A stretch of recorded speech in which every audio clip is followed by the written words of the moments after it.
Dans les années 1980, l'équipe algérienne de football brillait sur la scène internationale. La fameuse Génération dorée participait à la Coupe du Monde 1986 et remportait la Coupe d'Afrique des Nations en 1990. Mais derrière cette gloire se cache un drame silencieux. 9 joueurs de cette génération ont eu des enfants lourdement handicapés. Jamel Menad, ancien attaquant vedette, raconte l'histoire de sa fille Rima. Elle est née avec cet handicap-là. Après les investigations, les contrôles, les examens et tout, on a trouvé que dans son cerveau, il manquait quelque chose, il manquait le corps calleux. Elle n'a pas d'équilibre, même quand elle marche, il faut la tenir, il faut la guider. Ce qui rend la situation encore plus troublante, c'est que cela touche une grande partie de l'équipe, et pas seulement un ou deux cas isolés. On recherche les causes qui ont fait que nos enfants sont nés handicapés, avec des malformations, avec des manques. On se demande pourquoi. D'autres joueurs comme Kassi Saïdid et Mohamed Chib vivent la même douleur, leurs enfants présentent des handicaps lourds, et tous s'interrogent.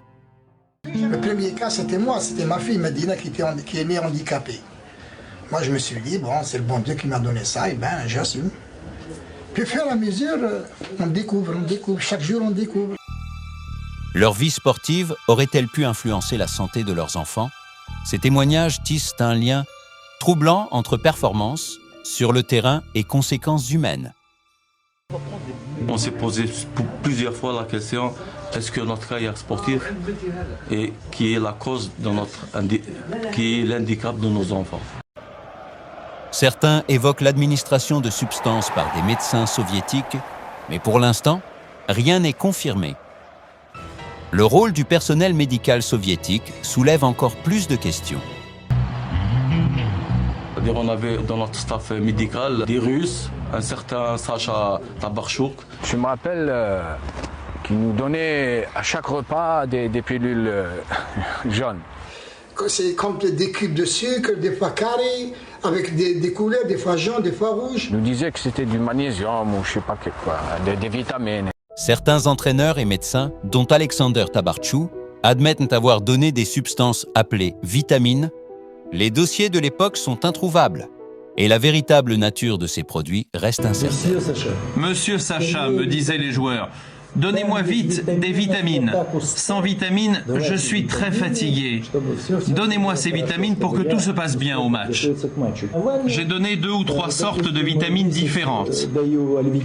L'Alvitil, pendant 1 mois, ce sont des vitamines françaises. Elles sont toujours populaires ici en Russie. J'ai aussi utilisé, je m'en souviens, des vitamines suisses.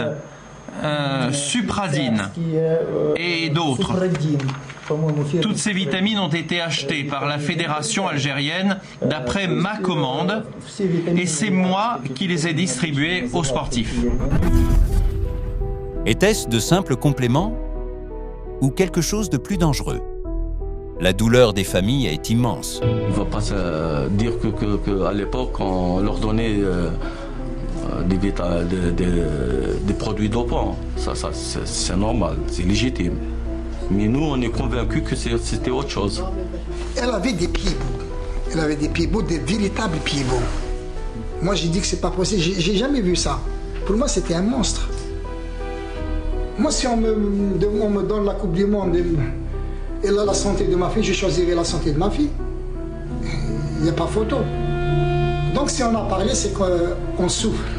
Certains enfants sont gravement handicapés, d'autres ont même perdu la vie. Cette affaire soulève des questions éthiques et humaines profondes. La réussite sportive peut cacher un lourd tribut familial. Sans dossiers médicaux ni explications officielles, la vérité reste difficile à établir. Pourtant, ces histoires témoignent de courage et de résilience, tant chez les joueurs que chez leurs familles. Ce chapitre sombre du football algérien nous rappelle que derrière chaque victoire, il peut y avoir un prix que personne ne voit sur le terrain.